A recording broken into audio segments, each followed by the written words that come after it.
kubumba Isirayeli ati ntutinye kuko ndi kumwe nawe kuko naguhamagaye izina uri uwanje unikuhoragize we Yakobo wakuremye akakubumba Isirayeli ati ntutinye kuko ndi kumwe nawe kuko naguhamagaye izina uri uwanje ngushushanije mu biganza byanje inzitiro zawe ndazihoza kw'amaso wegereye kurusha umwambaro wambaye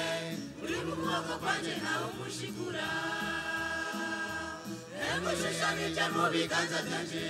inzitiro zawe ndazihoza kw'amaso wegereye kurusha umwambaro wambaye uri mu kuboko kwanje nawe umushigura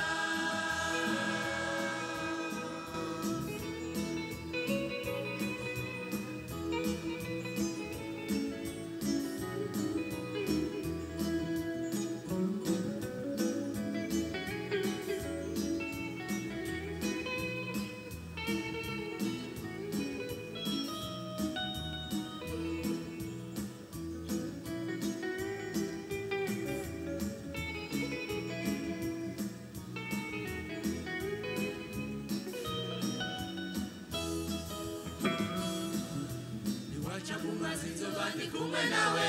inzuzi naho zizokurengera waca mu muriro ntacyo uzoba mbere nawe zizokubabura waca mu mazi nzoba ndi kumwe nawe inzuzi naho zizokurengera waca mu muriro ntacyo uzoba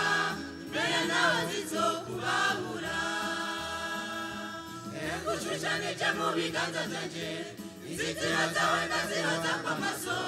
wegereye kurusha umwambaro wambaye uri mu kuboko kwanje nawe umushigura ngushushanije mu biganza byanje inzitiro zawe ndazihoza kw'amaso wegereye kurusha umwambaro wambaye uri mu kuboko kwanje nawe umushigura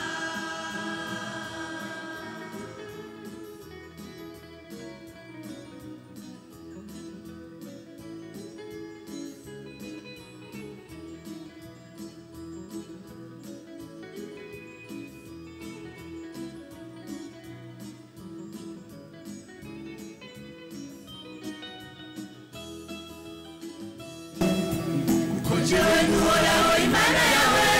wera wa Israeli umukiza wawe nakutakiye Egiputa kw'ichungu Ethiopia ndaseba naende kubawe Jewe nuhoraho Imana yawe wera wa Israeli umukiza wawe nakutakiye Egiputa kw'ichungu Ethiopia ndaseba naende kubawe ngushushanije mu biganza byanje inzitiro zawe ndazihoza kw'amaso wegereye kurusha umwambaro wambaye uri mu kuboko kwanje nawe umushigura ngushushanije mu biganza byanje inzitiro zawe ndazihoza kw'amaso wegereye kurusha umwambaro wambaye uri mu kuboko kwanje nawe umushigura